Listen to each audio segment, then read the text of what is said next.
Good morning बच्चों। आज की वीडियो पार्ट 1 से है और पार्ट है आपका रासायनिक अभिक्रिया एवं समीकरण।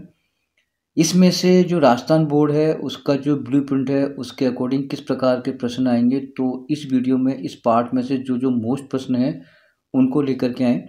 तो पहले तो आपको ये ज्ञात होना चाहिए कि प्रश्न का प्रकार कैसा होगा और किस सेक्शन में कितने प्रकार के प्रश्न आएंगे। तो बेटा ये जो पार्ट है आपका बोर्ड के अकॉर्डिंग ये 6 नंबर का है। इसका अर्थ ये होता है कि बेटा इस पार्ट में से 6 नंबर के प्रश्न आने हैं। अब कैसे आने, यानी कि सेक्शन ए में आपको मालूम है कि एमसीक्यू प्रश्न आते हैं। तो इसमें 1 नंबर का तो बेटा एमसीक्यू प्रश्न आएगा, ठीक है। इसके बाद सेक्शन बी, जो सेक्शन बी होगा उसमें एक प्रश्न आएगा, वो आपका 2 नंबर का होगा। इसके बाद जो सेक्शन सी है, सेक्शन सी में जो है वो आपका 3 नंबर का प्रश्न आएगा। यानी कुल मिलाकर के आपके 6 नंबर के प्रश्न आएंगे। मेरी बात समझ आ गई आपको। सेक्शन ए में आपका इस पार्ट में से 1 नंबर का प्रश्न आएगा, सेक्शन बी में इसी पार्ट में से 2 नंबर का प्रश्न आएगा और सेक्शन सी में एक 3 नंबर का प्रश्न आएगा। यानी कुल मिलाकर के 6 नंबर के प्रश्न होंगे। अब प्रश्नों का जो प्रकार है वो कैसा होगा, तो मैं उन्हीं प्रश्नों को लेकर के आया हूँ जो जो आने की जिनकी पूरी पूरी संभावना है। तो जिसमें पहला प्रश्न है बेटा, दीवारों पर सफेदी करने में किस विलयन का उपयोग किया जाता है। तो इसका आंसर है कि बुझे हुए चूने के विलयन का उपयोग किया जाता है। तो आप यहाँ लिखोगे बुझे हुए चूने के विलयन का उपयोग, बुझे हुए चूने के विलयन का उपयोग दीवारों पर सफेदी करने में किया जाता है, ठीक है। नेक्स्ट प्रश्न देखो। नेक्स्ट है, सफेदी करने के बाद चमक किस कारण आती है। जो चमक आने का रीज़न क्या है। तो बेटा होता क्या है कि जो बुझा हुआ जो चूना है उसका जो विलयन है वो वायुमंडल की CO2 से क्रिया करता है और कैल्शियम कार्बोनेट की पतली परत बन जाती है। इस कारण से चमक आती है। तो इसकी रिएक्शन क्या है, जैसे यहाँ पे आएगा CaOH का होल ट्वाइस प्लस वायुमंडल की कार्बन डाइऑक्साइड। जब बेटा क्रिया करते हैं तो यहाँ पर ये कैल्शियम कार्बोनेट की पतली परत बन जाती है। इसी के बनने के कारण चमक आती है और ये रिएक्शन आपकी पूरी हो जाती है। तो आपको इसका आंसर ये लिखना है कि कैल्शियम कार्बोनेट की पतली परत बनने के कारण चमक आती है। रिएक्शन चाहो तो लिख देना, ठीक है। नेक्स्ट है आपका संगमरमर का रासायनिक सूत्र क्या है। और इसका होता है CaCO3 यानी कैल्शियम कार्बोनेट। ये भी संगमरमर का अणुसूत्र है बेटा, ठीक है। अब आता है श्वसन किस प्रकार की अभिक्रिया है। श्वसन एक ऊष्माक्षेपी अभिक्रिया है। तो यहाँ पे लिखना है आपको ऊष्माक्षेपी अभिक्रिया है, ठीक है। चलो जी अब आगे चलते हैं बेटा। नेक्स्ट देखो, श्याम श्वेत फोटोग्राफी में किस पदार्थ का उपयोग होता है। और वो आंसर है आपका सिल्वर ब्रोमाइड यानी कि AgBr का। ये छोटे छोटे प्रश्न इस प्रकार से आएंगे। नेक्स्ट है आपका, जल में अघुलनशील पदार्थ को कहा जाता है। और वो होता है बेटा अवक्षेप, ठीक है। इसको बोलते हैं अपन अवक्षेप। चले नेक्स्ट आओ, चिप्स की थैली में कौन सी गैस भरी जाती है। और वो होती है बेटा N2 यानी कि नाइट्रोजन गैस। अब आता है कंपोस्ट का बनना किस प्रकार की अभिक्रिया है। ये भी ऊष्माक्षेपी अभिक्रिया है। तो यहाँ पे आ जाएगा ऊष्माक्षेपी, ठीक है। तो ये इस प्रकार के 1 नंबर के प्रश्न आएंगे आपके MCQ में। अब जो सेक्शन बी है उसमें कैसे प्रश्न आएंगे तो उनको लेकर के आए। तो शुरुआत करें अपन सेक्शन बी की। तो ये जो ये वाला जो मैंने 8 प्रश्न कराया ये सेक्शन ए के थे। तो अपन देखते हैं सेक्शन बी में किस प्रकार के आएंगे, ठीक है बेटा। सेक्शन बी में जो प्रश्न आएगा वो 2 नंबर का आएगा, एक ही आएगा। अब उसमें मुझे ऐसा संभावना है कि इस बार ये चित्र जरूर आएगा। जल का विद्युत अपघटन का चित्र बनाओ। ये बेटा ये चित्र है, आपको इस प्रकार से चित्र बना के आना है और इसमें उसको नामांकित करना है। तो ये बेटा कप है कांच का, ये कप है बेटा, ठीक है। इसी प्रकार से ये आपका एनोड हो गया, ये आपका एनोड है। एनोड क्यों हो है बेटा, क्योंकि ये बैटरी के प्लस भाग जुड़ा हुआ है। ये आपका हो जाएगा कैथोड, ये होता है माइनस भाग, ठीक है। यहाँ पर बेटा गैस बनती है आपकी O2 यहाँ O2 गैस बनती है, यानी ऑक्सीजन गैस बनती है। क्यों बनती है? क्योंकि ये माइनस है तो प्लस बनती है।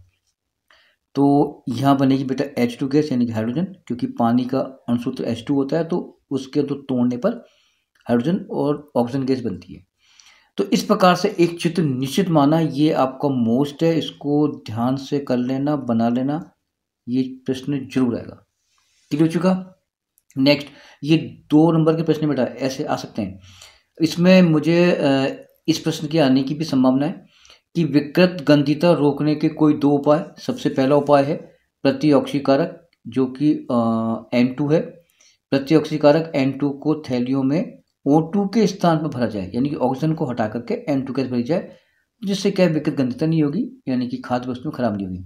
दूसरा एक इसका और उपाय, खाद्य वस्तुओं को वायुरोधी बर्तन में रखा जाए, जहाँ पर वायु का आदान प्रदान नहीं हो, ट्रांसफर नहीं हो। तो इन दो उपाय से हम विकृत गंधिता को रोक सकते हैं। ठीक है।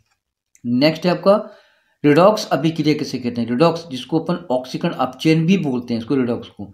अब इसकी जो डेफिनेशन क्या है वो ये बेटा, वे रासायनिक अभिक्रियाएं जिनमें एक अभिकारक का तो उपचयन हो या ऑक्सीकरण हो, तो दूसरे जो पदार्थ है उसका अपचयन हो, तो वो रिडॉक्स अभिक्रिया कहलाती है। यानी कि रिडॉक्स अभिक्रिया हमेशा चलती है साथ साथ, ऑक्सीकरण भी और अपचयन भी। ये इसकी इजी सी लैंग्वेज है। वे रासायनिक अभिक्रियाएं जिनमें एक अभिकारक का अपचयन हो, यानी उपचयन हो, यानी ऑक्सीकरण हो, और दूसरे का आपका अपचयन हो, तो वो रिडॉक्स अभिक्रिया कहलाती है। तो 2 नंबर के प्रश्न ऐसे आने की पूरी संभावना है। अब देखते हैं इसमें और कौन कौन से प्रश्न हैं जो 2 या 3 के हो सकते हैं। तो इसमें देखो मैंने अब 3 नंबर के लेते हैं, जो 3 नंबर के आने की जिनकी संभावना है। तो इसमें मुझे ये प्रश्न काफ़ी मोस्ट लगा कि ऑक्सीकरण और अपचयन में क्या अंतर है, क्योंकि अभी तक ये काफ़ी टाइम से नहीं आया है। तो ऑक्सीकरण और अपचयन में क्या अंतर है, तो आप ऐसे टेबल को बना करके आपको लिख के आना है। अब ऑक्सीकरण और अपचयन दोनों में अंतर क्या है? तो ऑक्सीकरण का जो पहला जो है वो ये है कि ऑक्सीकरण में बेटा ऑक्सीजन का संयोग होता है, यानी कि जुड़ती है ऑक्सीजन इसके अंदर बेटा ऑक्सीकरण में। तो यहाँ पर जो रिएक्शन होगी वो ये होगी, जैसे मान के चलो कि अपन कॉपर को गर्म करेंगे और तो ऑक्सीजन की उपस्थिति में, तो बेटा ये ऑक्सीजन इससे जुड़ जाएगी, तो यहाँ बन जाएगा कॉपर ऑक्साइड। तो यहाँ पर 2 लगा दिया, तो यहाँ पर ये 2CuO बन गया। तो ये ऑक्सीकरण अभिक्रिया हुई, क्योंकि ऑक्सीजन अभिक्रिया में ऑक्सीजन जुड़ती है, अपचयन में ऑक्सीजन अलग होती है। अब देखो इसका उल्टा, अपचयन में ऑक्सीजन का निष्कासन होता है, यानी वो जो ऑक्सीजन गैस है वो अलग हो जाती है। दोनों एक दूसरे के अपोजिट हैं। इसका दूसरा अंतर देखो, ऑक्सीकरण में O2 का निष्कासन होता है, यानी कि हाइड्रोजन बाहर निकल जाती है। इसमें कहता है अपचयन में H2 का संयोग होता है। अब देखो अपन इसके लिए रिएक्शन लिखते हैं। अब इसी को लेते हैं CuO, यानी कि कॉपर ऑक्साइड। जब इसमें हाइड्रोजन गैस प्रवाहित करते हैं अपन, तो बेटा ये Cu अलग हो जाता है और यहाँ पर H2O बन जाता है। अब ये आपकी अपचयन हो गई, क्योंकि यहाँ पर ऑक्सीजन गैस अलग हो रही है। तो ये दोनों में अंतर ये होता है। ठीक है, मेरी बात आपको समझ आ गई होगी ऑक्सीकरण और अपचयन में। क्लियर हो चुका? अब आते हैं अवक्षेपण, ये जरूर आएगा बेटा। अवक्षेपण अभिक्रिया किसे कहते हैं, उदाहरण दीजिए। परिभाषा, वे रासायनिक अभिक्रियाएं जिनमें जल में अघुलनशील पदार्थ का निर्माण हो, यानी कि ऐसी अभिक्रियाएं जिनमें एक उत्पाद बने लेकिन वो जल में अविलय हो, उसे अवक्षेपण अभिक्रिया कहते हैं। और जो अघुलनशील पदार्थ है उसको अवक्षेप बोलते हैं। अब इसकी रिएक्शन देखो, यहाँ पर जैसे मैंने ले लिया यहाँ पर सोडियम सल्फेट, ठीक है, इसकी क्रिया कराएंगे अपन BaCl2 से। जब इसकी क्रिया कराएंगे तो NaCl से ऐड होगा, तो यहाँ पे आ जाएगा 2NaCl, और BaSO4 से हो जाएगा, तो यहाँ बन जाएगा आपका BaSO4। अब ये जो BaSO4 है ये बेटा अघुलनशील रहेगा, यानी कि ये पानी में नहीं घुल पाएगा, तो ये अवक्षेप बन गया।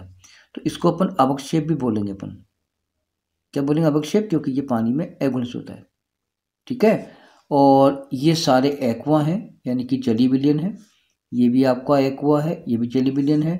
नमक भी बेटा जली विलयन है। तो ये तीनों जली विलयन है, और ये ठोस है जो तली में बैठ जाता है, अवक्षेप होता है BaSO4। तो अवक्षेपण अभिक्रिया का ये निश्चित माना बेटा, इस बार ये निश्चित आएगा। ठीक है, अब आपको ये एक विशेष प्रकार का प्रश्न है, वो देखो। निम्न अभिक्रिया में उपचयित और अपचयित को आपको समझाना है कि किसका तो उपचयन हुआ और किसका बेटा अपचयन हुआ। तो आपको दिखाई दे रहा होगा कि इसमें मैंने दो प्रकार के रिएक्शन लिए, तो आपको समझाना है किसका तो ऑक्सीजन हो रहा है और किसका बेटा अपचयन हो रहा है, राइट। देखो ना, ये है आपका सोडियम और ऑक्सीजन से क्रिया करेगा तो यहाँ बन गया सोडियम ऑक्साइड।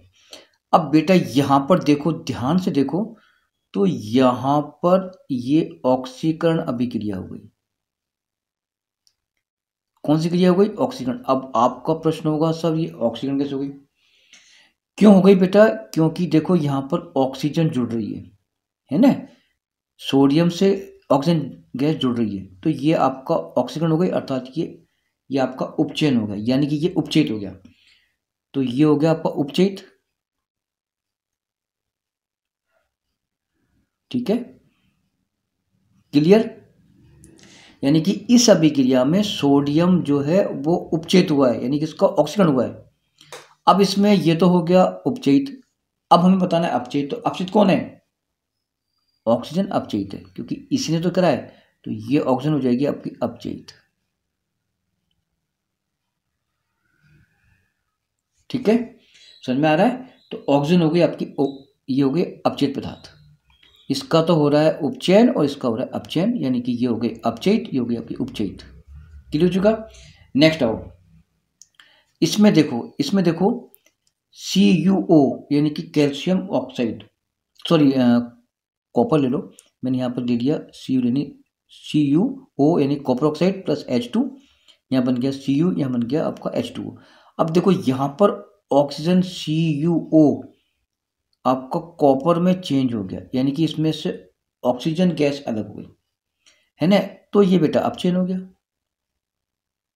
हुआ कि नहीं हुआ? क्योंकि ऑक्सीजन का अलग होना कहलाता है अपचयन, ठीक है। और इसका बेटा उपचयन हो गया, क्योंकि ये इसमें H2 में यानी इसमें ऑक्सीजन गैस आपका ऐड हो गया, तो ये आपका उपचयन हो गया,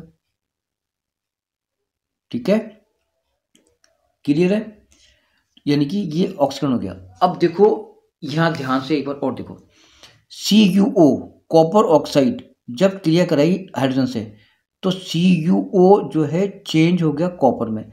अब यहाँ पर अलग क्या हुई बेटा? यहाँ पर अलग हुई ऑक्सीजन, तो ये अपचयन हो गया। H2 के साथ O जुड़ गया, तो ये आपका उपचयन हो गया। तो मेरी बात समझ आ रही है? यानी उपचयन मतलब ऑक्सीकरण, इसको बोलते हैं ऑक्सीकरण, यानी कि जिससे ऑक्सीजन जुड़ जाए ऑक्सीकरण या उपचयन, जिससे ऑक्सीजन अलग हो जाए वो आपका अपचयन, ठीक है। तो इस प्रकार के प्रश्न आ सकते हैं। धन्यवाद।